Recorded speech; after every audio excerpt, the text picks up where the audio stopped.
Nesse caso, os debates sobre as emendas constitucionais do governo Fernando Henrique chegaram ao Supremo, o senhor atuou?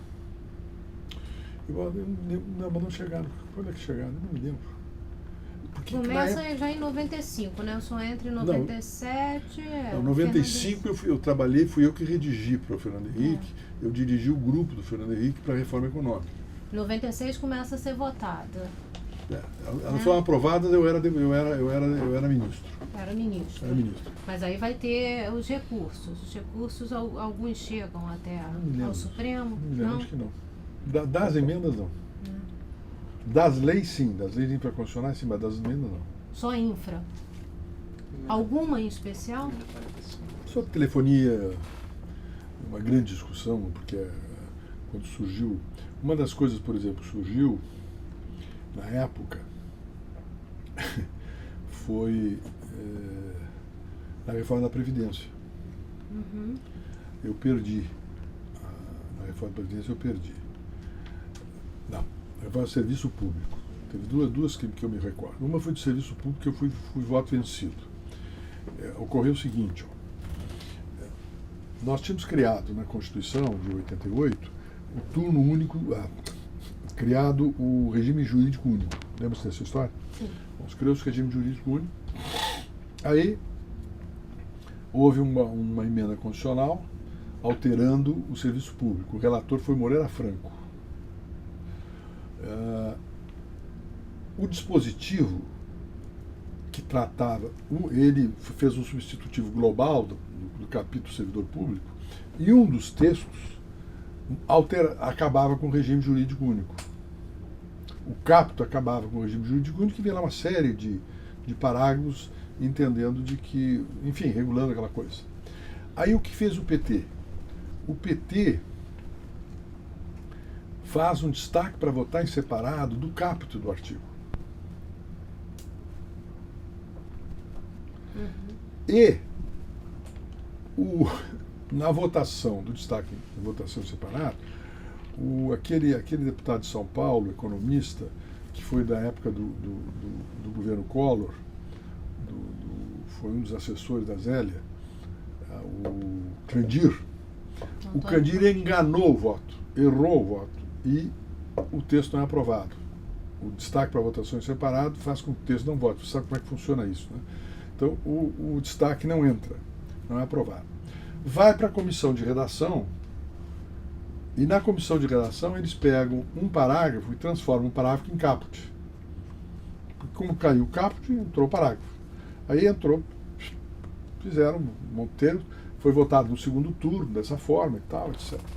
Redação final. Aí entraram com a ação direta de inconstitucionalidade dizendo que estava errado o processo legislativo, que não podia, porque não tinha sido aprovado. Aliás, o dispositivo da Constituição que tratava do regime jurídico tinha ficado mantido. Eu entendi que não, por uma série de razões que não interessa agora. Mas o tribunal, a maioria, entendeu que sim. Então hoje, por exemplo, se tu abrir a Constituição, tem um dispositivo ali que não existe. Porque há uma inconstitucionalidade que mantém o regime jurídico único. Percebeu? Bom, essa foi uma das discussões. E da telefonia? Da telefonia a telefonia era uma coisa especializadíssima. Era o problema daqueles espelhos. Ou seja, como era o jogo dos espelhos, o modelo da... Porque aí tu tinha também uma questão ideológica muito forte, porque grande parte dos autores das ações eram os sindicatos. Eram os sindicatos por causa dos empregadores, dos empregos que estavam sendo perdidos, ou os empregos tinham sido privatizados, digamos assim. Então foi uma grande discussão para a telefonia. E aí você tinha uma dificuldade, porque, observa bem, o que falta no tribunal é uma coisa que os americanos já usam, e que a gente aqui acha que é um horror usar, que é o expert do tribunal. Ou seja, tu tentar, por exemplo, obter um parecer da Fundação Getúlio Vargas sobre um tema de alta relevância. E o tribunal que pede. Ou seja, o relator diz, olha, eu quero ouvir... Tem umas audiências públicas que fazem aí, mas não é mais para a cena. Ou seja, aqueles trabalhos dos experts, ou seja, juízos dos expertos americanos têm isso, nós não temos. Que nesses casos de alta especialização é difícil, por exemplo, questões nucleares. questões de alta tecnologia, legislações altamente complicadas, que vêm, inclusive com as definições de critérios, aqui tem dificuldade de votar. Um caso, por exemplo, para você ver como são as coisas, foi a reforma da Previdência. Quando houve a reforma da Previdência, veio o relator, se não me engano, era o Neri. Eu me lembro que a discussão minha foi mais com o Neri. Mas eu não sei se foi o Neri, mas em todo caso, criou-se o fator previdenciário. Foi criado o fator previdenciário. Aí começa o relatório e aí começa o voto contra pela inconstitucionalidade do fator previdenciário. E eu não estava entendendo nada. Aí eu comecei a fazer perguntas sobre o que era aquele fator previdenciário, como é que era aquilo, né? E as respostas também não satisfaziam. Aí eu pedi vista. Eu pedi vista e entrei em contato com o ministro da Previdência na época, que era Waldeck Ornelas. Sr. Waldeck, eu tinha sido colega do Waldeck no Congresso. Waldeck, tem esse assunto aí de fator previdenciário, está sendo discutido lá no Supremo, eu não estou entendendo nada desse negócio. Eu preciso que alguém para explicar isso aí, o que é esse negócio, como é que isso funciona. Aí ele levou a Solange Vieira, foi onde eu conheci a Solange, porque é a Solange que inventou esse tal fator previdenciário. Aí a Solange foi lá com o Waldeck e fez a explicação direitinho. Fator, é assim, bom, agora dá para entender, tal. Aí o que eu fiz? Eu levei para lá, aprendi aquele negócio, e aí sustentei, disse, não, a sua fator previdenciário é isso. Aí as coisas, o tribunal deu pela constitucionalidade. Por quê? Porque tinha um juízo, mas dessa forma foi uma forma, digamos, mais por força de relações, né? Teve um caso, por exemplo, que mostra a necessidade de que o tribunal pudesse um dia começar a se dar conta de que possa pedir a opinião, não só a opinião levada, porque o parecerista da parte vai sempre com o juiz da contaminação de que está comprado o parecer. Deixa de ser bobagem, porque é verdade. O cara bota na cabeça que esse parecer comprado. O sujeito vai dar o parecer favorável ao seu cliente. Não é assim, nem sempre é assim. Às vezes o sujeito diz, olha, eu dou o parecer porque estou convencido dessa forma. Mas tem uma espécie de contaminação. Se o tribunal pudesse ter um esperto de tribunais, o tribunal deseja, o relator deseja que seja ouvido a fundação, um órgão qualquer, enfim, um personagem qualquer sobre tal assunto. Houve um caso seguinte.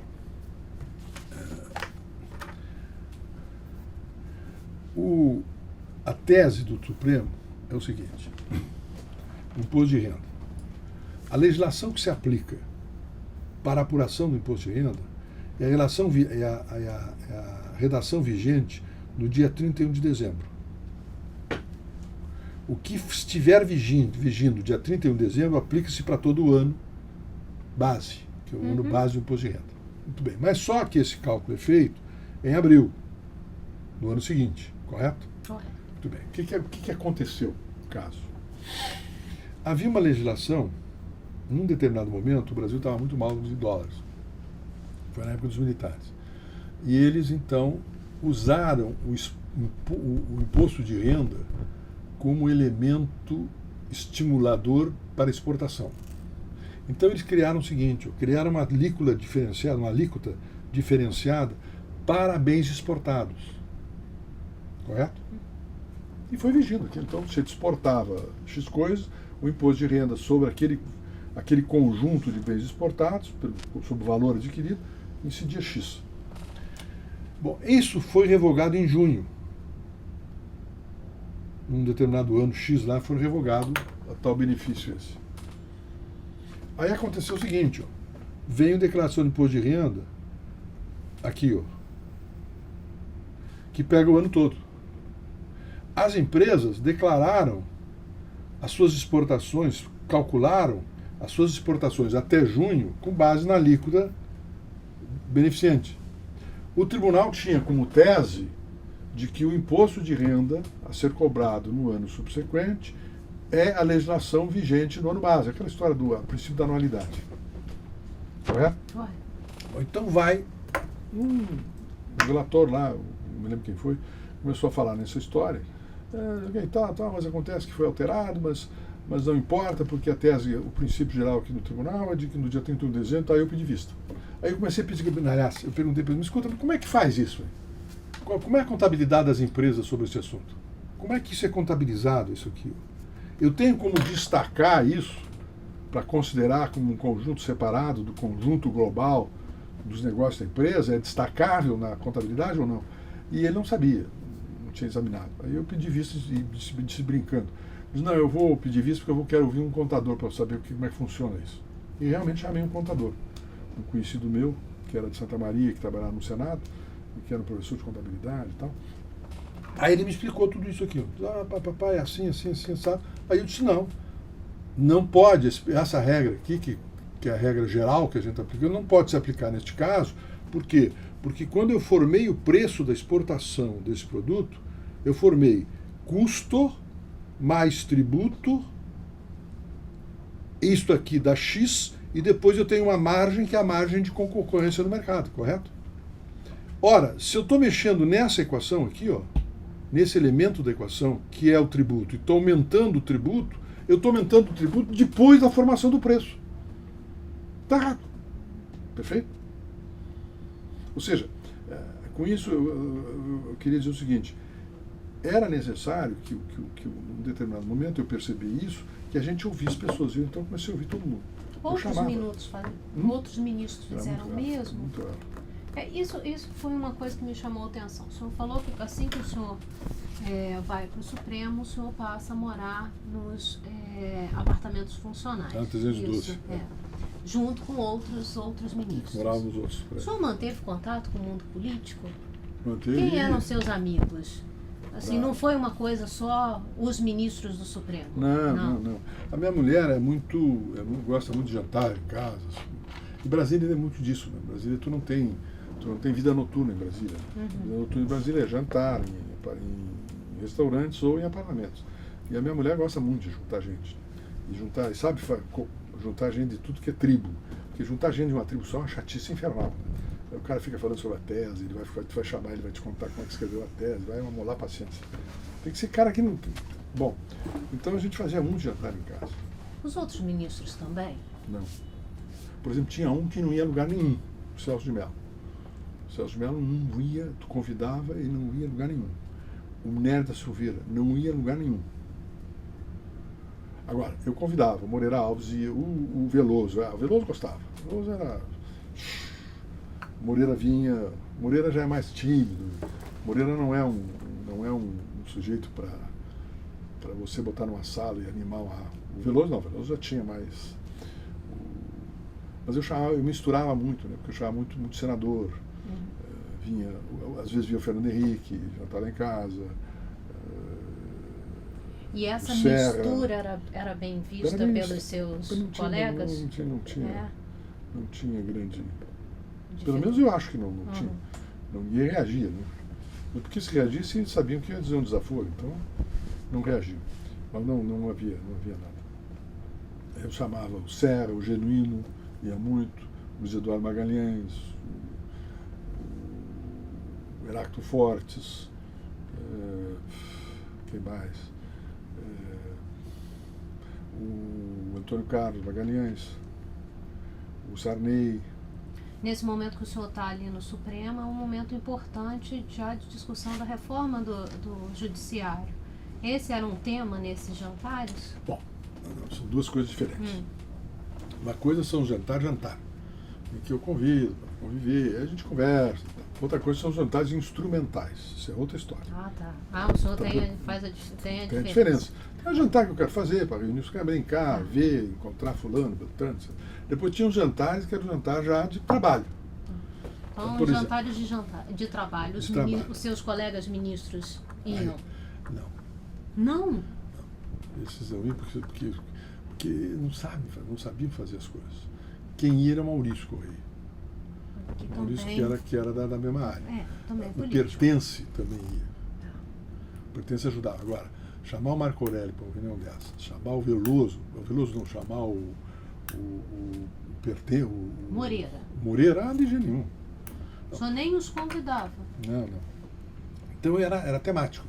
Então eu, por exemplo, quando começou a tramitar no Congresso a reforma do Judiciário, começou pela Câmara, né? Sim. A relatora foi a Zulaí Cobra. Isso. Já Ele no era final. complicada, no final. Porque aquilo era um projeto que era um projeto do Bicudo que não tinha o mínimo sentido. Depois não virou nada. Sobrou aqui o projeto do Bicudo, era a base que depois foi mudando. Aí eu passei. Bom, para trás um pouquinho. Logo que eu entrei, uma das grandes reclamações que tinha no Supremo era o número de habeas corpus. Aí porque o tribunal tinha dado uma interpretação de que cabia habeas corpus, com a redação da originária de 88, que cabia habeas corpus diretamente ao Supremo contra decisão de tribunal. Não era só de Tribunal Superior. Então tu tinha decisões com o Tribunal de Justiça, o Tribunal Regional do era um mundaréu de habeas corpus. E todo mundo reclamava isso. Eu disse, então peraí um pouquinho, vamos alterar a Constituição. Não pode, como é que vamos fazer? Você não deixa comigo. Eu disse, top. Então vamos redigimos lá com eles e tal, a alteração da... E aí eu fui negociar no Congresso, porque o Supremo não tem iniciativa, né? Para projeto de lei. Isso. Só a única iniciativa que tem é uma iniciativa que nunca exerceu, né? Reclama que o Supremo reclama brutalmente do Congresso que não regulamentou a Constituição, mas o único texto que o Supremo tem que fazer a regulamentação da Constituição, que é a Lei Orgânica da Magistratura, não fez projeto até hoje, né? Então temos que botar as coisas no molho. O fato é que nós fizemos alteração no sentido de que cabia habeas corpus contra a decisão do Tribunal Superior. Aí houve uma coisa gozadíssima. Eu, relator, na segunda turma. Vem um recurso, era isso aqui, ó. Primeiro grau, juiz de primeiro grau. Houve uma HC no Tribunal de Justiça. O Tribunal de Justiça negou, já vigindo a novo texto. Logo não cabia o HC contra o Supremo. Houve um HC no STJ. Tribunal de Justiça houve no STJ. Aí, do STJ, veio um HC para o Supremo. Entendeu? Aí eu disse o seguinte, não cabe esse HC para o Supremo, porque o que o Supremo está examinando, ao fim e ao cabo, é a decisão do juiz de primeiro grau. O que cabe a HCs para o Supremo, de acordo com a alteração que nós fizemos, era das decisões originárias dos tribunais superiores. Então, se tivesse uma decisão do STJ originária, aí cabia HC no Supremo. Agora, isso aqui não, porque nós acabamos, a fórmula morreu. Porque senão, antes, o Tribunal de Justiça vinha direto do Supremo. Agora não, agora nós estamos exigindo que passe para o STJ. Aí eu defendi a tese que não cabia. Na turma, na segunda turma. Aí eles, tem que ir para o plenário. Aí foi para o plenário, o Pertence e o Marco Aurélio, o Pertence que adora habeas corpus, aquela história, o remédio heróico, aquelas frases de efeito, remédio heróico e tal, acabou então o tribunal aceitando isso aqui. Então aquela alteração constitucional que era para diminuir, a única coisa que fez foi aumentar o trabalho desses aqui, porque exigiu que passasse, para chegar a nós, tinha que passar pelos outros. Entendeste? Bom, na reforma do Judiciário, eu trabalhei na Câmara muito mesmo, conversando com Deus e todo mundo e fazendo jantar em casa. Aí que eu te falo do jantar instrumental. Chamava o sujeito para jantar, explicar, não sei o quê, fazer reunião, ia na casa de um outro.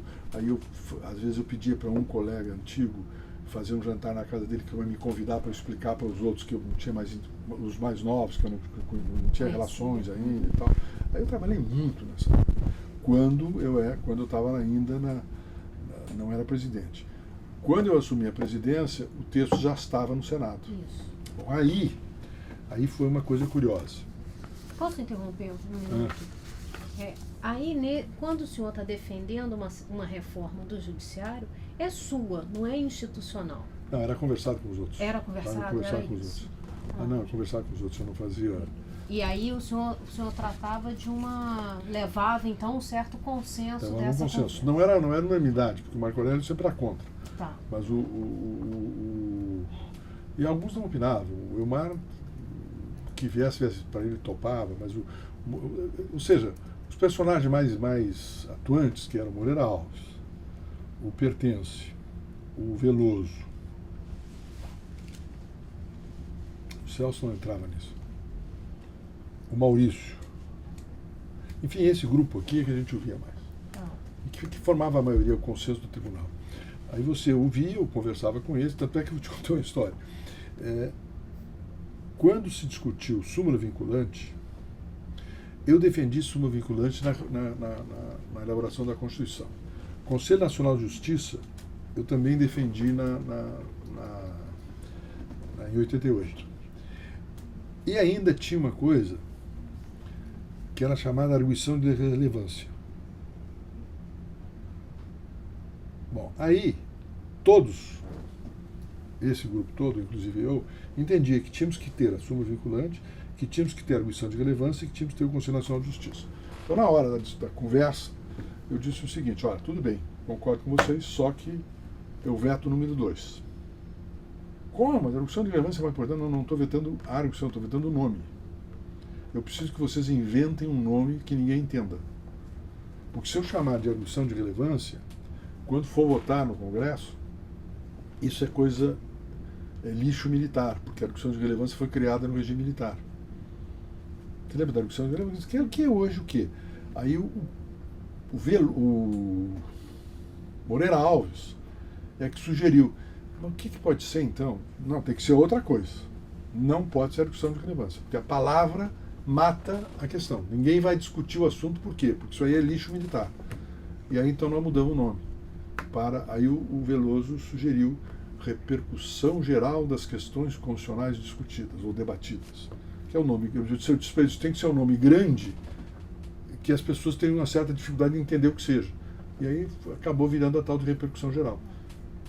O cenário de repercussão geral é nada mais nada menos do que a antiga arguição de relevância dos militares. Só você não podia levar isso dessa forma. Então aconteceu, aprovamos isso na Câmara. O que aconteceu na... Posso continuar? Pode. O que aconteceu na Câmara? Na Câmara aconteceu o seguinte, foi votado esse conjunto todo aqui. Lá dentro tinha positivos e tinham irrelevantes. Dentro desse bolo aqui. Uhum.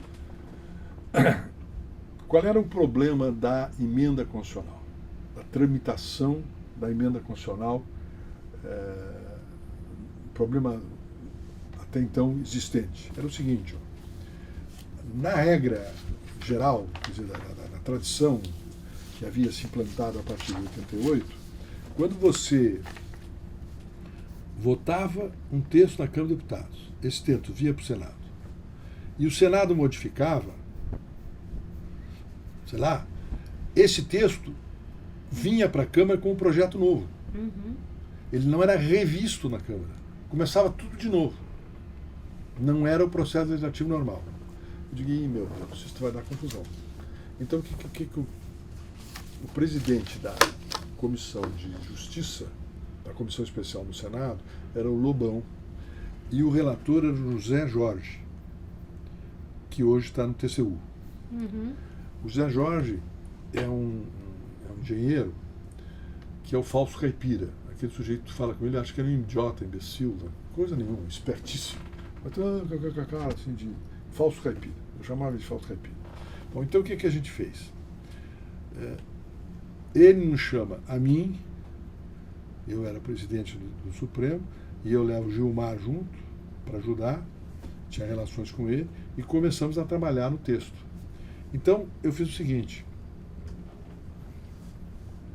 propus, eu conhecia regimento, de todos era eu que conhecia regimento, eu propus o seguinte, que o Zé Jorge fizesse 2 substitutivos, 2 textos. Um que era igual ao texto da Câmara, que é esse aqui. E outro votava de qualquer jeito, porque era a parte que eu juntava irrelevante, tinha emenda de senadores mudando o texto da Câmara e tal. Então o que aconteceu? No final ficaram 2 textos, um igual ao texto da Câmara, e outro, que era o substitutivo 2, que era um texto novo, com alterações da Câmara. Esse voltava para a Câmara no regime. Esse aqui não, esse aqui ia ser promulgado.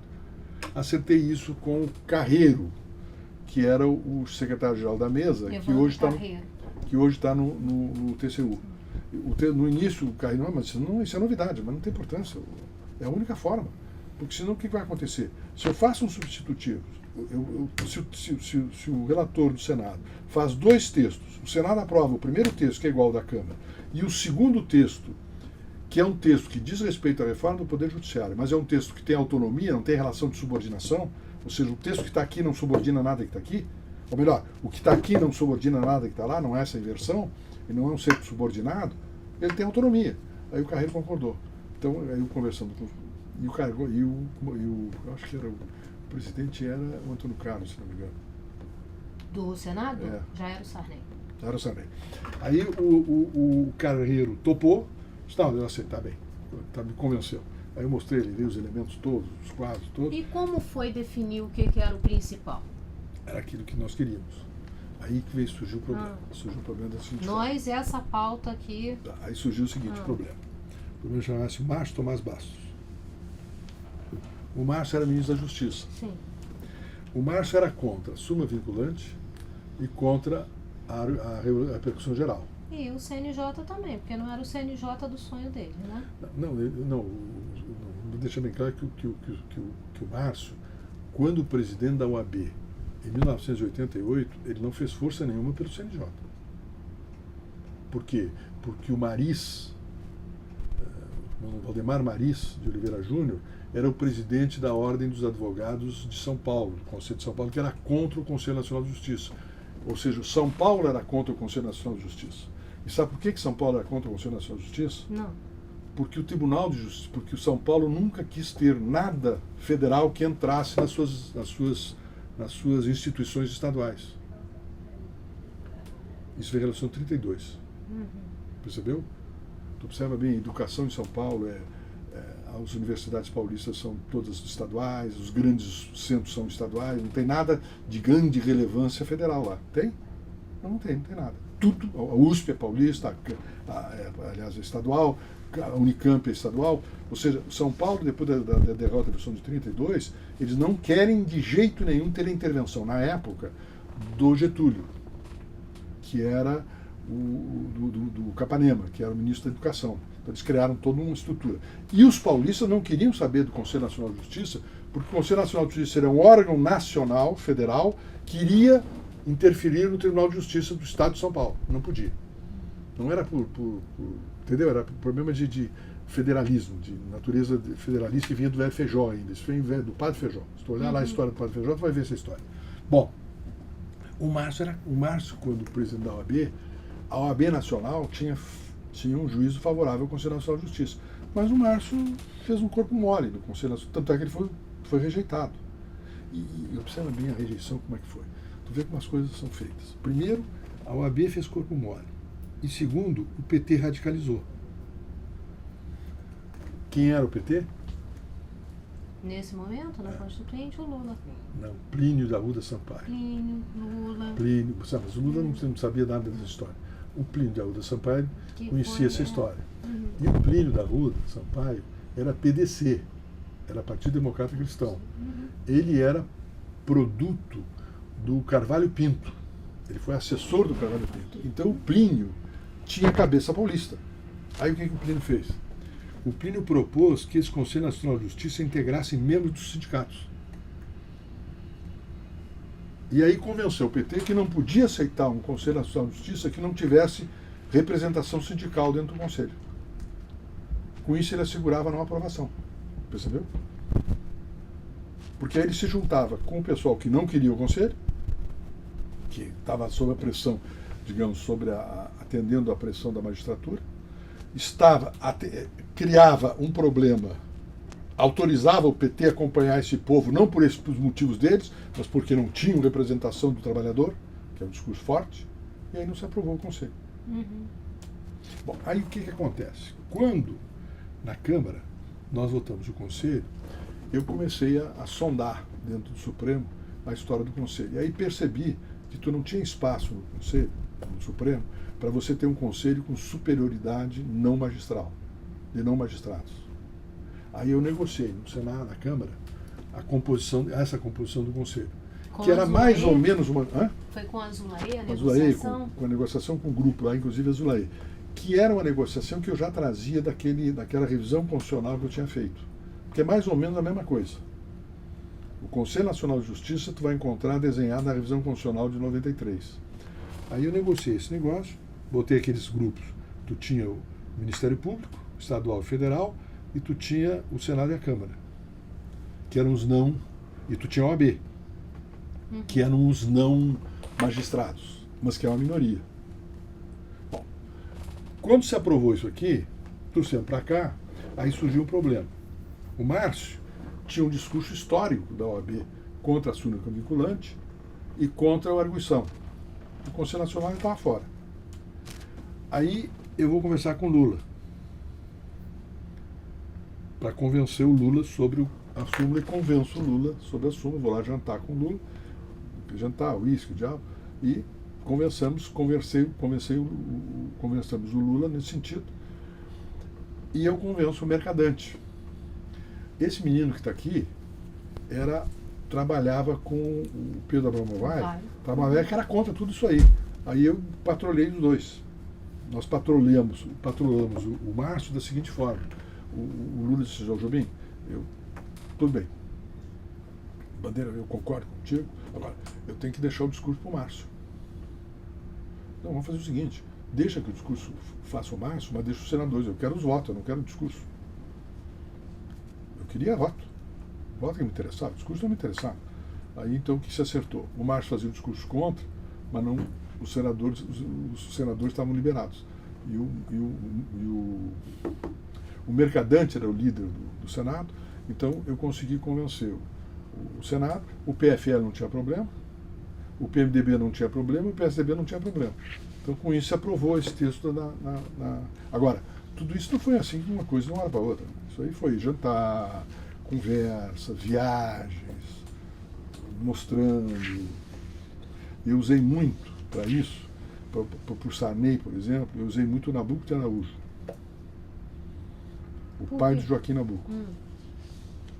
Porque o pai de Joaquim Nabuco tem um relatório de 1854, ele era ministro da Justiça do gabinete do Marquês de Paraná, onde ele mostra a necessidade da existência de uma coisa que ele chamava arestos, que eram os arestos das cortes de suplicação com efeito vinculante, por causa das decisões que estavam havendo no Brasil, no Império do Brasil, nas diversas províncias.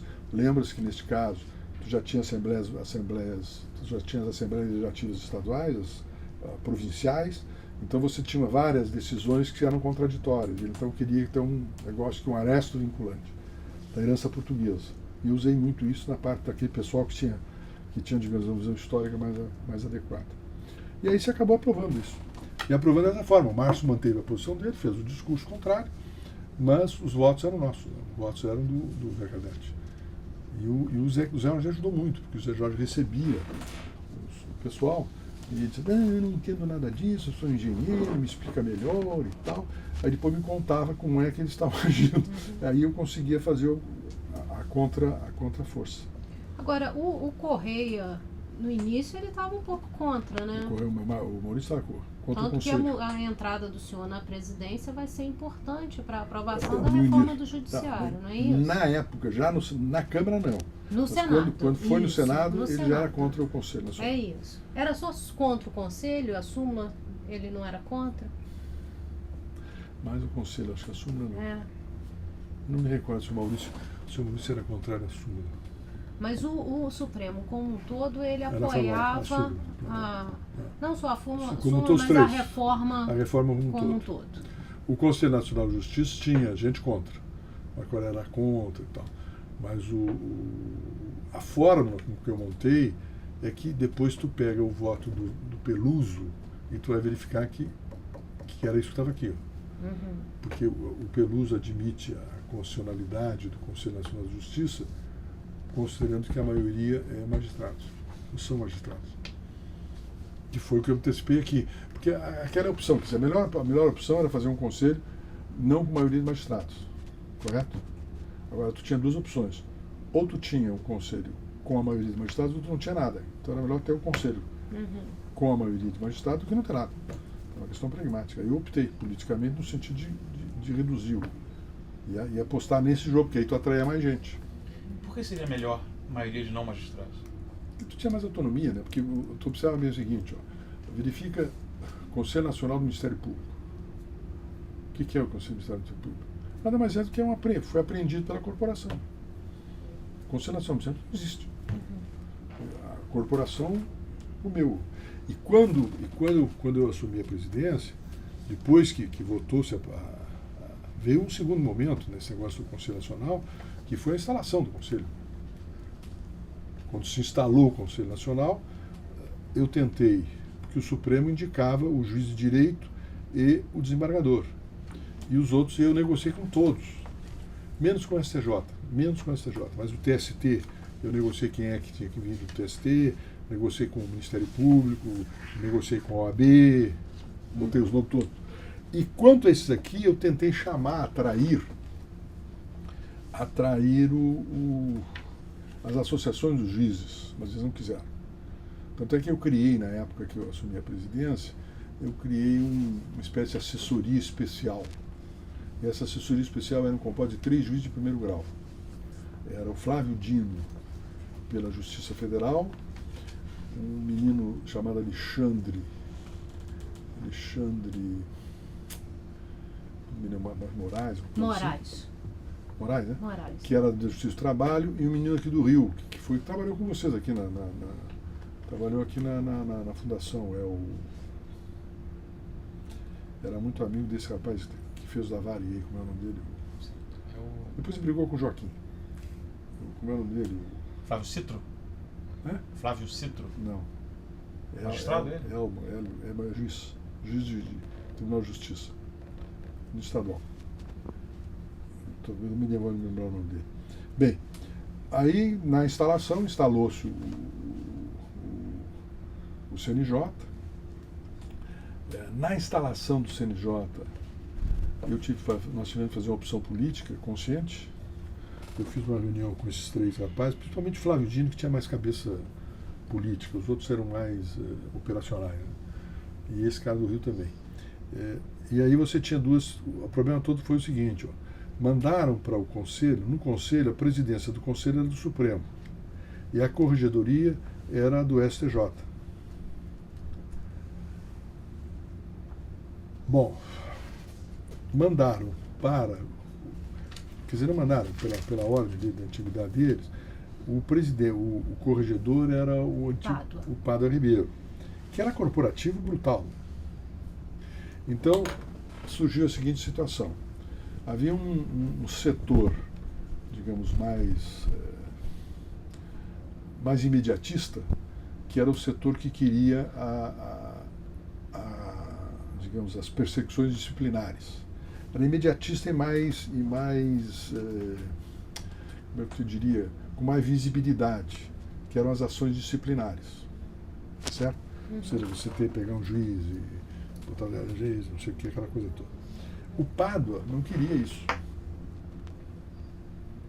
Eu, por minha vez, quando eu percebi que o Pádua não queria isso e ele era o corregedor, eu disse assim, bom, de duas uma, ou eu entro no conflito com o Pádua e vou consumir os 2 anos de conflito, ou eu chamo o Pádua e digo, olha, Pádua, tu administra a parte disciplinar que eu cuido da outra. Aí eu chamei o Pádua e disse, olha, vamos combinar o seguinte, essa parte disciplinar você cuida lá na corregedoria, lá você cuida e manda, mas eu vou cuidar da parte institucional. Mas eu quero ter um apoio na parte institucional, não tem problema. Né? Aí que veio a regra do nepotismo, a proibição do nepotismo, que era institucional. E o problema do subsídio, da limitação do ganho. Aí o Pádua não pode fazer nada, porque eu não tinha mexido, senão teria conflitado aqui. Se eu ficasse brigando aqui, eu não ia conseguir fazer isso aqui. Percebeste? Percebi. Foi o jogo que eu fiz. Então eu me joguei no nepotismo e na questão da limitação da regra de limitação do subsídio e deixei de lado o problema do que era o mais visível, que era o digamos que depois teve mais visibilidade, que era a história do perseguir juiz, corrupto, não sei o que, essa coisa toda, que no fim não deu nada. Tu vê que foi tudo aquela menina que foi lá, corregedora, fez aquele barulho todo, não aconteceu coisa nenhuma. Ele era comum. Só foi barulho. Discurso, tal, todo mundo aplaudiu, não sei o quê, mas... Na prática, como é que era acumular a presidência do Supremo com a presidência do CNJ que está sendo criado? Né? Só está criando o CNJ. Não é fácil. Não. A verdade é o seguinte, é que eu criei uma máquina... Havia apoio no Supremo, não, entre seus colegas, para essa criação? criação? Todo mundo era meio Problema suspeito. seu. Problema seu. E aí não tinha problema. Eu montei com esses meninos aqui. Foram os três, foram os grandes lá, foram o grande fundo desse negócio. E o Joaquim. Porque o Joaquim foi pelo Senado. Tu tinha dois, tinha o Alexandre Moraes, pela Câmara, e o Joaquim Falcão pelo Senado. Aí eu negociei a ida do Joaquim pelo Senado. E o Alexandre Moraes era do PFL. E eu precisava apoio desse negócio. O Alexandre Moraes foi votado. Inclusive houve um erro na votação e o Sarney anulou a votação para conseguir aprovar o nome do Alexandre. Na recondução. Esses dois aqui, principalmente o Joaquim, que foi o Joaquim e eu, assessorados aí pelo Flávio Dino e por esse outro menino aí que eu estou tentando dar o nome dele. Alexandre Silveira. Elmo. Eu também não me lembro.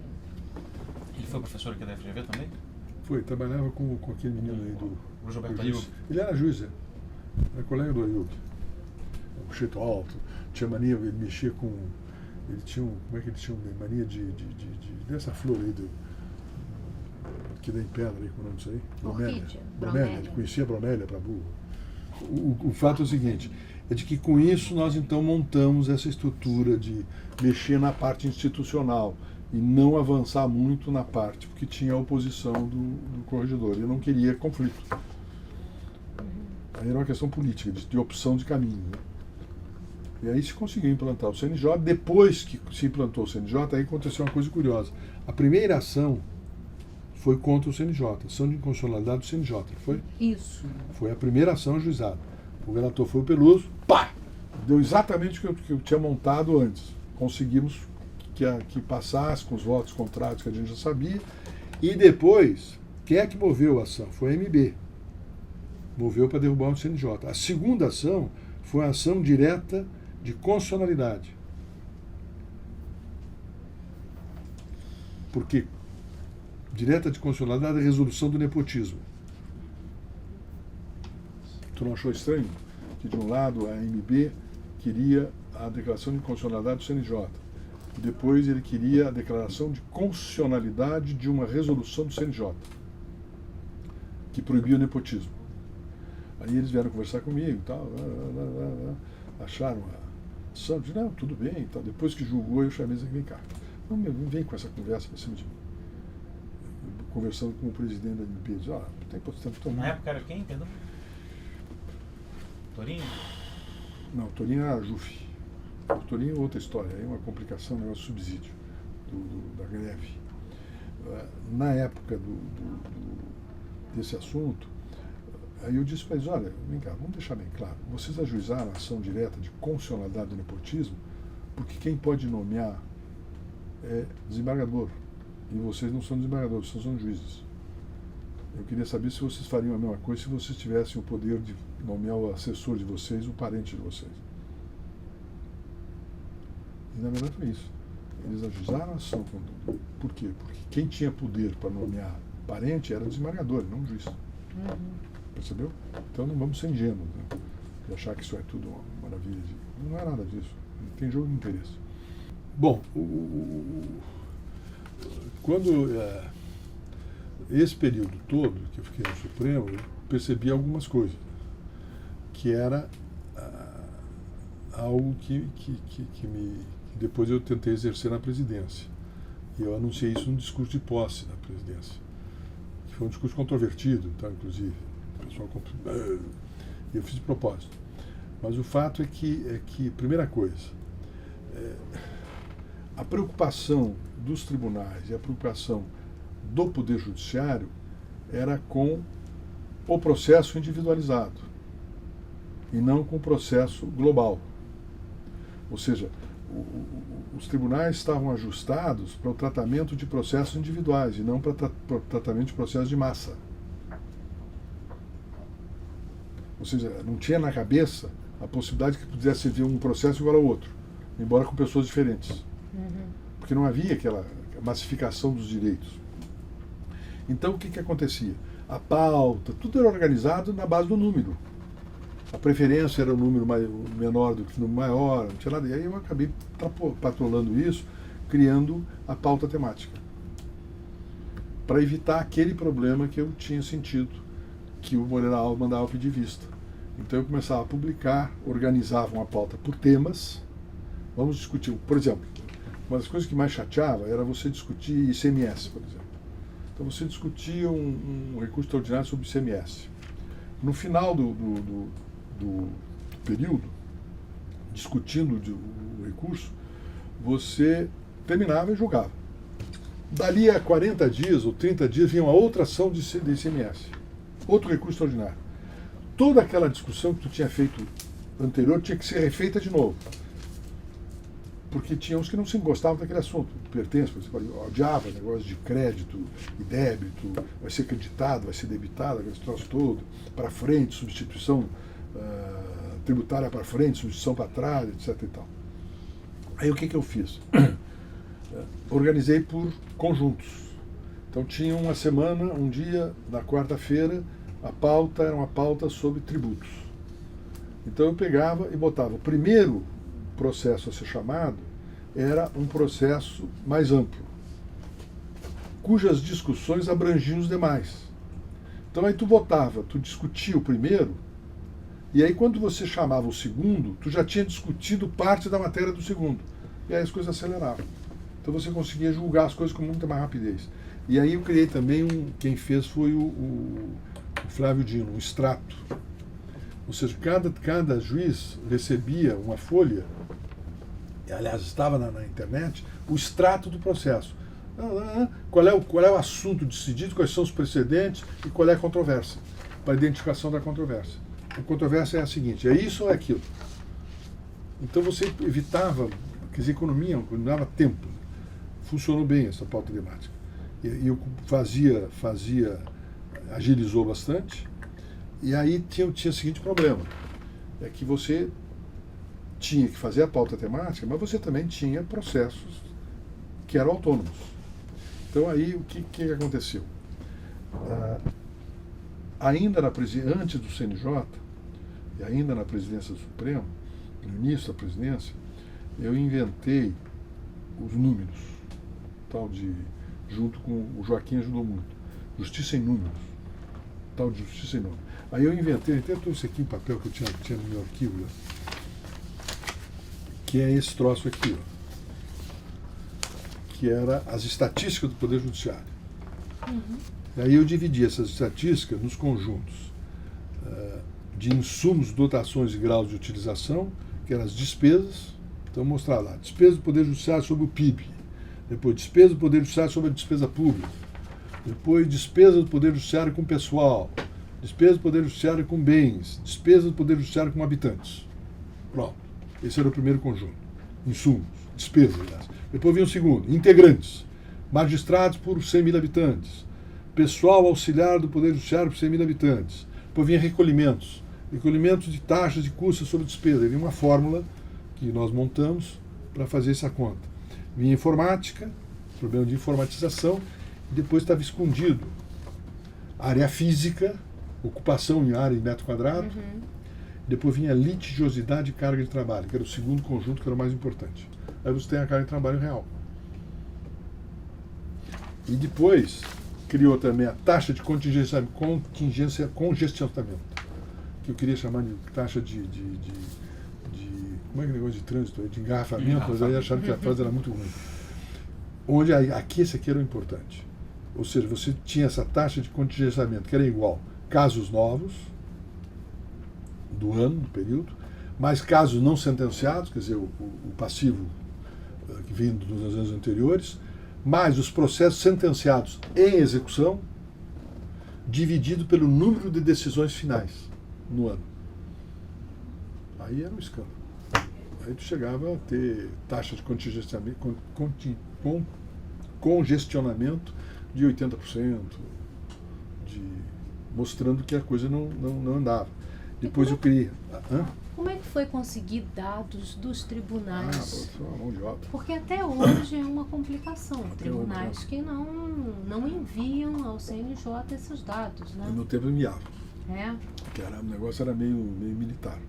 Eu ia lá buscar. Ah, é? Depois o pessoal começou a achar que... O fato é o seguinte. Primeiro, eu convoquei os presidentes de tribunais, fiz várias reuniões de presidentes de tribunais. Primeiro, fui a cada tribunal mostrar isso aí. Depois fiz uma reunião geral com os presidentes de tribunais em Brasília. E aí foi indo, fomos começando a montar. E aí eu consegui a adesão dos funcionários. Que é o que tu precisava, né? Porque o juiz não entende nada disso. Dá uma forma deles, não tem nada para fazer com isso. Aí eu consegui a adesão com o diretor-geral. Então eu mandava o meu diretor-geral e conversar com os diretores-gerais dos tribunais. E o cara começou a conversar e os caras mandavam. E a gente recebia os dados. Essa taxa de congestionamento. E depois eu tinha também a relação entre taxa de reforma da decisão com a taxa de recorribilidade. Aí mostrava a relação. Eu conseguiu levantar naquele momento de que havia uma coincidência. Quanto maior fosse a taxa de reformabilidade, maior era a taxa de recorribilidade. O que eu queria mostrar com tudo isso, que a decisão de primeiro grau era zero, não valia nada. Eu sustentava, inclusive, no discurso da posse, eu afirmei de que o grau de definitividade da decisão de primeiro grau estava próximo a zero. Por quê? Porque uma das razões pelas quais a taxa de essa decisão de primeiro grau estava próxima a zero, estava vinculado ao número de reformas. Quanto maior fosse o índice de reformas da decisão de primeiro grau, maior a taxa de recorribilidade. Óbvio, né? Mas o que isso significava? Significava uma inconsistência no sistema. Porque se o segundo grau tinha uma taxa de reformabilidade alta, significava que havia uma inconsistência entre o segundo e o primeiro grau. Concorda? Concordo. E que tinha que descobrir por quê, onde é que estava o problema. E é isso que eu queria que eu esbarrei, nós esbarramos no hábito que tem o juiz de tratar a coisa no micro e não no macro. Porque aqui é uma visão macro, uma visão de gestão macro e não da gestão micro. A gestão micro era processinho para cá, processinho para lá, o número do processo, não sei o quê. Tanto é que os relatórios que se fazia eram um relatório por número de processos, não por causas. Porque tu vê o seguinte, quando você diz assim que o Supremo tem 200 mil casos, ele não tem 200 mil casos. Ele tem 200 mil processos. Agora, se tu perguntar para eles quais são os casos que ele tem, eles não sabem. Porque tu tem casos de direito tributário, tu não tem uma classificação, direito tributário, ICM, IPI, onde tu pode juntar e saber onde é que está o conjunto. Aqui no Rio de Janeiro, por exemplo, quando tratei dessa taxa de litigiosidade para conseguir atrair o pessoal do Rio, eu fiz reuniões com as telefônicas, que eram as maiores clientes do tribunal. Aí eu chamei as telefônicas e disse, olha aqui, vamos parar com essa brincadeira. Por quê? Porque é negócio para eles ter demanda. O que o juiz não estava se dando conta é que a demanda, que ele ficava, mas o tribunal de pequenas, porque mais era tribunal de pequenas causas.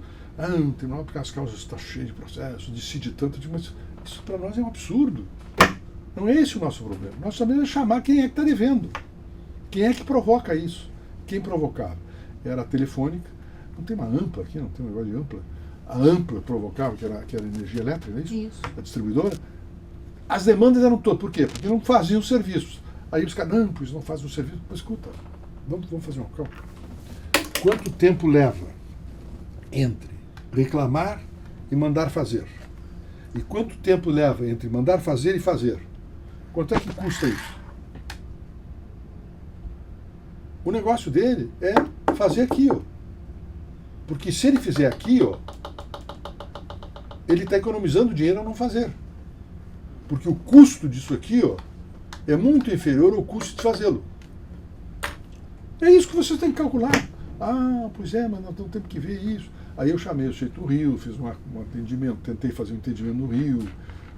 Tinha, pode ser Marcos Faver. Marcos Fábio. Que ajudou muito nisso também, Sim. que era do CNJ. Tipo presidente da JRJ. No caso ele representava desembargadores na primeira composição do CNJ. Uhum. Então todo o trabalho que a gente tentou fazer era um trabalho de sair da visão micro para tentar fazer uma gestão macro.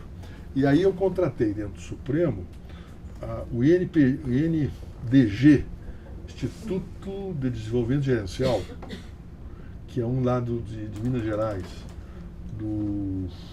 Qual é o nome dele? Falcone. O Falcone para fazer análise dentro do Supremo. Aí foi uma surpresa. Nós tínhamos 150 funcionários que estavam sobrando. Tu tinha várias ilhas que faziam tudo a mesma coisa. Você fazia uma vez, depois outro fazia de novo.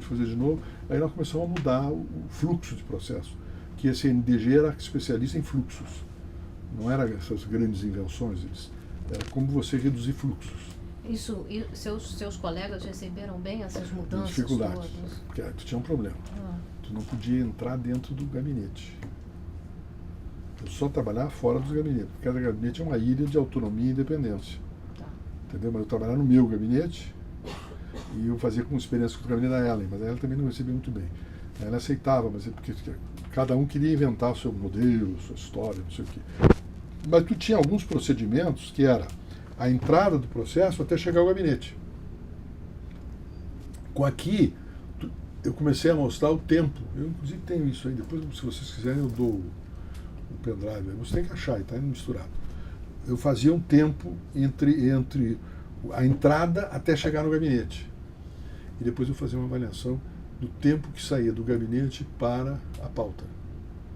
E aí você começava a ver as diferenças. Que era o tempo interno que o sujeito fazia. E quando essas estatísticas de juiz veloz, juiz lento, juiz eficaz, juiz não eficaz, quando elas começaram a ser produzidas em relação aos seus colegas do Supremo? Começaram a reagir. Como é que foi? Começaram a dar explicação, né? Porque todo mundo quando dizendo, o fulano teve mais decisões, é porque eu não sei o quê, porque o meu caso era mais difícil, tu sempre está te explicando. Mas isso tu avança, essa coisa é um processo, não é uma coisa que tu muda de uma hora para outra. É uma cultura que tu muda de uma hora para outra.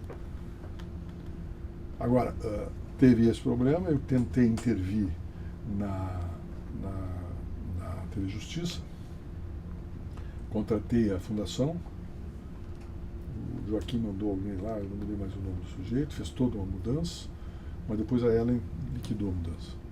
Mudou tudo. Botou tudo para o tempo. Era uma forma de edição.